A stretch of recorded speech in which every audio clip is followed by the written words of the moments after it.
आइए जानते हैं आज के प्रमुख अंतर्राष्ट्रीय खबरों को। पहले एक नजर आज की हेडलाइंस पर। राजस्थान, एमपी, छत्तीसगढ़, तेलंगाना, किस प्रदेश में किन मुद्दों पर वोट मांग रहे हैं मोदी। राघव चड्ढा ने सुप्रीम कोर्ट में दायर की याचिका, राज्यसभा से निलंबन को दी चुनौती। संजय सिंह को राहत नहीं, ईडी हिरासत 13 अक्टूबर तक बढ़ी। माफिया की बहन शाहीन को सौंपी अतीक के बच्चों की कस्टडी, सुप्रीम कोर्ट में बोली यूपी सरकार। पीएम मोदी ने इजराइल के प्रधानमंत्री बेंजामिन नेतन्याहू से फोन पर की बात, कहा मुश्किल घड़ी में हम साथ हैं। हमास के हमले से सऊदी अरब के मंसूबों पर फिरा पानी। 35 एकड़ जमीन, 75 साल पुराना इतिहास, 3 धर्मों का दावा, इजराइल फिलिस्तीन जंग की जड़ में है ये विवाद। सोना चांदी की कीमतों में आज भी आया उछाल, जाने कितना महंगा हुआ 10 ग्राम गोल्ड। इंतजार हुआ खत्म, इस दिन ओटीटी पर आ रहा है जवान, जाने कब और कहां देख सकेंगे शाहरुख खान की ब्लॉकबस्टर फिल्म। और भारत की शुरुआत बेहद ही खराब थी, विराट कोहली ने आखिर ऐसा क्यों कह दिया। राजस्थान, मध्य प्रदेश, छत्तीसगढ़ और तेलंगाना समेत 5 राज्यों के चुनाव कार्यक्रम का ऐलान हो चुका है। 5 राज्यों में कहीं एक कहीं 2 चरणों में वोट डाले जाएंगे। मतदान की तारीखें अलग अलग है, लेकिन नतीजों की तारीख एक है। 5 राज्यों के चुनाव नतीजे 3 दिसंबर को आने हैं। चुनाव के लिए तारीखों के ऐलान के साथ ही चुनावी राज्यों में सियासी हलचल तेज हो गई है। भारतीय जनता पार्टी और कांग्रेस जैसी पार्टियां चुनाव कार्यक्रम के ऐलान से बहुत पहले से ही मैदान में उतर चुकी है। बड़े नेताओं की रैलियां हो रही है, तो यात्राओं के जरिए भी सियासत साधने की कोशिश की जा रही है। बीजेपी राजस्थान और छत्तीसगढ़ में जन आक्रोश और परिवर्तन यात्राएं निकाल चुकी है। मध्य प्रदेश में मुख्यमंत्री शिवराज सिंह चौहान की जन आशीर्वाद यात्राओं के जरिए भी पार्टी जनता के बीच पहुंचकर आशीर्वाद मांग रही है। इन सबसे हटकर बात करें तो बीजेपी अपने सबसे बड़े चेहरे प्रधानमंत्री नरेंद्र मोदी को भी प्रचार के मैदान में पहले ही उतार चुकी है।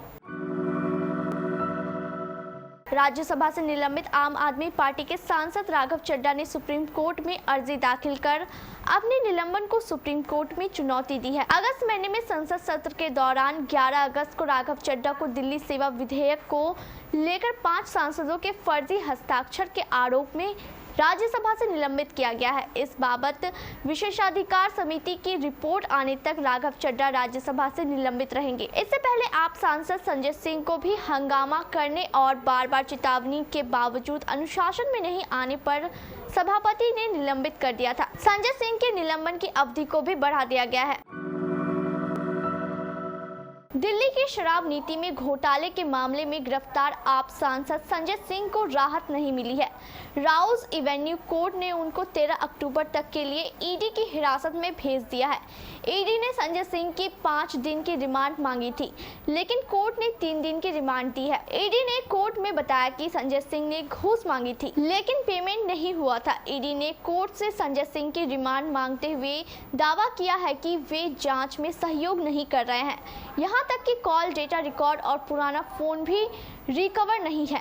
ईडी ने आरोप लगाया कि संजय सिंह अपने पुराने फोन के बारे में नहीं बता रहे हैं। इस पर कोर्ट ने कहा कि ईडी ने आवेदन में कहा कि मोबाइल डेटा अभी तक प्राप्त नहीं हुआ है। यदि वे सीडीआर पर हस्ताक्षर करने से इनकार करते हैं तो क्या यह माना नहीं जाएगा।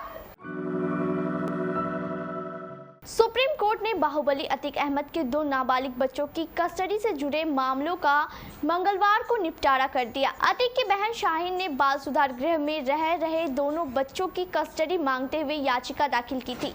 यूपी सरकार ने कोर्ट को बताया कि दोनों बच्चों को कल ही सुधार गृह से निकालकर शाहीन को सौंप दिया गया है। माफिया अतीक अहमद के दोनों बेटों एहजम और अबान को सोमवार 9 अक्टूबर राजरूपपुर स्थित बाल सुधार गृह से निकालकर उनकी बुआ के सुपुर्द कर दिया गया है। जिला प्रोबेशन अधिकारी कार्यालय के सूत्रों ने बताया कि अतीक की बहन हटवा गांव में रहती है और उन्होंने अतीक के दोनों बेटों का पालन पोषण करने का जिम्मा लेते हुए उन्हें अपने सुपुर्द करने की प्रार्थना पत्र दी थी।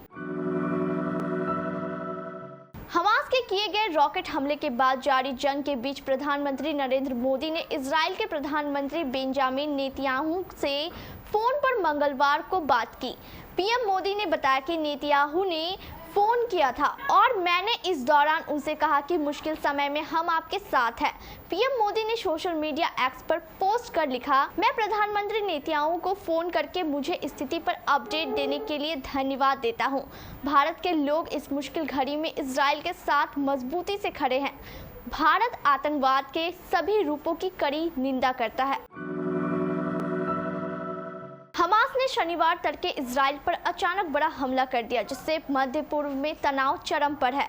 इजराइल पर हमास का यह हमला ऐसे वक्त में हुआ जब इजराइल अमेरिका की मध्यस्थता में सऊदी अरब के साथ शांति वार्ता कर रहा है।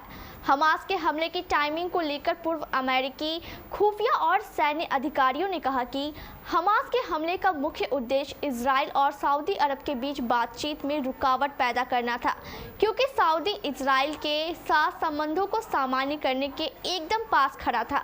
हमास के आतंकियों ने इजराइल में घुसपैठ कर 2000 इजरायलियों की हत्या कर दी और कई लोगों का अपहरण कर लिया। हमास ने दावा किया है कि इजराइल हमले कर वो यरूशलेम की अल अक्सा मस्जिद और वेस्ट बैंक में इजराइल के हमलों का बदला ले रहा है। 7 अक्टूबर की रात जब दुनिया सो रही थी, ठीक उसी वक्त हमास ने इजराइल के अनगिनत ठिकानों पर अचानक रॉकेट से हमला कर दिया। खबरों के मुताबिक हमास ने इस हमले में 5000 से लेकर 7000 तक रॉकेट दागे। इस हमले में 900 से ज़्यादा इजरायली मारे गए। इसके जवाब में पलटकर इजराइल ने भी हमला किया, जिसमें 300 से ज़्यादा फिलिस्तीनियों की मौत हो गई। यह लड़ाई 35 एकड़ ज़मीन के एक टुकड़े के लिए बरसों से इजराइल और फिलिस्तीन के बीच हो रही थी। भारतीय सराफा बाजार में आज मंगलवार 10 अक्टूबर को सोना और चांदी महंगा हुआ है। रेट में बढ़ोतरी के साथ सोने की कीमत 57,000 रुपए प्रति 10 ग्राम के पार है, तो वही चांदी का भाव 68,000 रुपए प्रति किलो से अधिक है। राष्ट्रीय स्तर पर 999 शुद्धता वाले 24 कैरेट के 10 ग्राम सोने की कीमत 57,532 रुपए है, जबकि 999 शुद्धता वाली चांदी की कीमत 66,628 रुपए है। India bullions and jewellers association के मुताबिक सोमवार की शाम को 24 कैरेट का शुद्ध सोना 57,332 रुपए प्रति 10 ग्राम था, जो आज मंगलवार को 57,532 रुपए प्रति ग्राम आ गया है। इसी तरह शुद्धता के आधार पर सोना और चांदी दोनों की कीमतों पर उछाल देखने को मिला। शाहरुख खान की फिल्म जवान को बॉक्स ऑफिस पर रिलीज हुए 1 महीने से ज्यादा हो गया है। फिल्म ने बॉक्स ऑफिस पर 1100 करोड़ रुपए से ज्यादा की कमाई की है। फिल्म अपने 5वें हफ्ते में शानदार कमाई कर रही है। इसी बीच शाहरुख खान, नयनतारा, विजय सेतुपति की फिल्म जवान की OTT रिलीज को लेकर बड़ी खबर सामने आई है। यह फिल्म किसी OTT प्लेटफॉर्म पर और कौन सी तारीख को रिलीज होगी, इसका खुलासा हो गया है। जवान नेटफ्लिक्स पर रिलीज होने के लिए तैयार है। यह फिल्म 2 नवंबर को नेटफ्लिक्स पर रिलीज होगी। गौरतलब है कि जवान का OTT वर्जन 3 घंटे से ऊपर रहने वाला है, जबकि इसका थिएटर वर्जन 2 घंटे 45 मिनट का था। इस तरह नेटफ्लिक्स पर फैंस को 20 मिनट की एक्स्ट्रा फिल्म देखने को मिलेगी। इस बात की जानकारी फिल्म के डायरेक्टर एटली कुमार ने दी थी।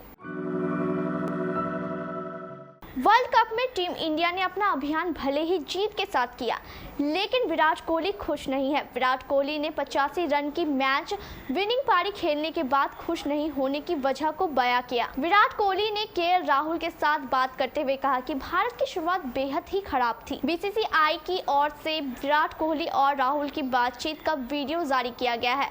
दरअसल ऑस्ट्रेलिया के खिलाफ रविवार को खेले गए मैच में भारत की ओर से बेहतरीन गेंदबाजी हुई। भारत ने ऑस्ट्रेलिया पारी को महज 199 रन से ही समेट दिया था, लेकिन जवाब में भारत की शुरुआत भी बेहद खराब रही। भारत ने महज 1.5 ओवर में 2 रनों पर ही 3 विकेट गंवा दिए। कप्तान रोहित शर्मा, ईशान किशन और श्रेयस अय्यर तीनों ही बल्लेबाज बिना खाता खोले पवेलियन वापस लौट गए।